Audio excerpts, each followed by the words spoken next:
We are back on Inside Politics talking education issues today with the Commissioner of Education in the state of Tennessee, Dr. Candace McQueen, and with Adam Lister, who's the president of a new group called Tennesseans for Student Success. Commissioner, we have to talk a little bit about what's been going on with the 10 Ready program, or it was not 10 Ready. There was supposed to be a new testing program, this end of the year achievement test that we've been talking about. In part, it was supposed to debut this year with testing online, but it just turned out to be a complete disaster to the point where they couldn't even be given by paper and pencil statewide. How did such a disaster happen? Well, unfortunately, we had a vendor that truly could not deliver in the online environment. And you couldn't see it coming? Well, we had done lots and lots of things to fix work all the way up until the very first test day for the vast majority of students on February 8th, and we were very confident going into February 8th that the work that we had done had actually built capacity, not only in server capacity, but also had improved the platform experience. Unfortunately, though, when we started testing on February 8th, there were new issues, multiple new issues that we had actually not seen before, and that was a moment in time where we'd said we'd spent all this time making fixes with a vendor we thought would be able to continue to perform. Ultimately, though, we saw new problems that were too big to And solve. then from February to May, you tried to get it done by paper and pencil Sure. across the state, and that couldn't get done either. Why not? Well, so the vendor had a backup process, which was we would move to paper testing.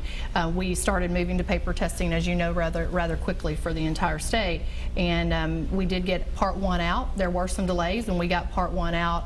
On part two, unfortunately, the vendor again could not perform at the number of tests that they had to get out, and their management and leadership could not get it out on the time frame. We had 3 delays, and ultimately I had to make a call whether we were going to delay again or not. Mr. Lister, how disappointing is this for the business community, and doesn't it undermine the integrity of even doing any of these testing, because you can't even get the test administered? Yeah, I would imagine it's disappointing for every community, the business community, parents, even students. I think they prepared for an entire year to show what they had learned and the progress that they had made. We're going to see a fallback in gains because of that. The kids were all ready to be tested. They weren't. Now they kind of go a year without it. Now they have to get back into it again. Doesn't that mean that?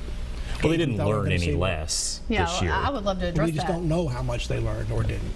Well, we will have all high school information, and we'll also have raw score data for every single child who took the part one, which That's what you've hired the other group to come in and grade. That's correct. So we will have there data. Are something to grade. We will have data. We will have we have a year where students were learning standards all year long up until the very end of the year. I'm proud of going into classrooms even today and seeing kids highly engaged up until the last week of school. Now, it appears to be, perhaps, Mr. Lister, in regards to what happened, that there are lawmakers on the Hill who are saying we ought to give parents the right to opt out of testing. You oppose that? Yeah, absolutely. I think that this year's example is a perfect example of why it's important to have an end-of-year assessment. We talked about just an overwhelming majority of parents that understand the value there, that they understand that tests are a part of life.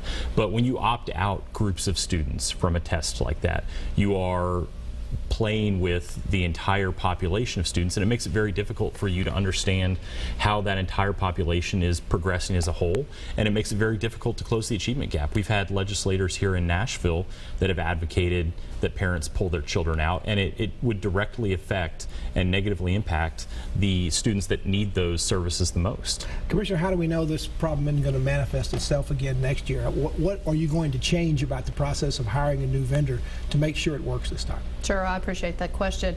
Well, one, unfortunately, I wasn't here when the first vendor was selected, and it was a process that I can't speak directly to, but I know... Was a mistake made then? Have you gone back and looked to see what went wrong at that point? This was a vendor that was chosen that was the lowest cost and the highest score, and so I can speak to the process. Ultimately ended up with 2 qualities that were shown with this vendor.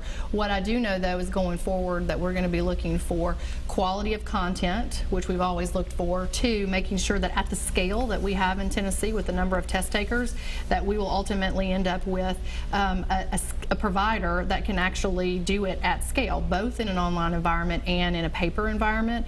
And we will make sure there are very clear technical pieces that are associated with this particular vendor, as well as we are going to have to select a vendor that can also do this work on the timeline that we're under. Mr. Lister, don't you have parents out there who, on the one hand, they don't mind having testing, but sometimes they think it's too much testing, and now the kids are ready to be tested, then they're not, then they are, then they aren't. It sort of, I'm sure it kind of drives them crazy. Yeah, we said when there was the announcement that Part 2 would not be given, that we understood and completely felt the frustration that parents and teachers had. I mean, they had prepared for an entire year for this process.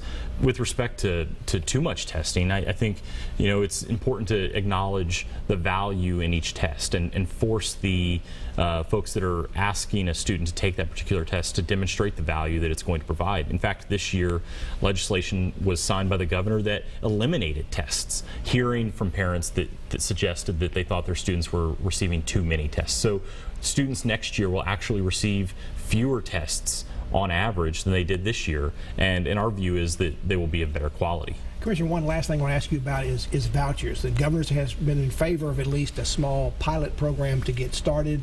Some lawmakers have wanted a much bigger program. It's passed in the Senate, never seems to pass in the House. Why is that? Is it because there's just most of the interest in vouchers in Tennessee is mostly aimed in 2 or 3 of the urban areas and not out across the state?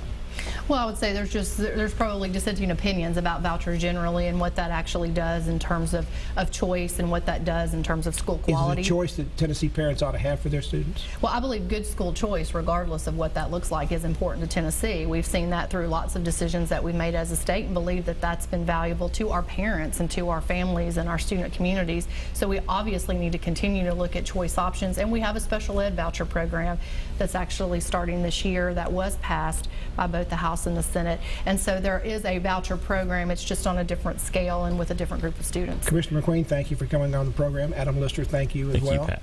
And thank you for joining us this week on Inside Politics. Hope you can be back here again for a future show. If you can't get enough politics in the meantime, go to the News Channel 5 website. You'll find my Capitol View commentary there. There's a commentary posted every Friday afternoon. Enjoy the rest of your weekend, and we'll see you back here next time. Goodbye.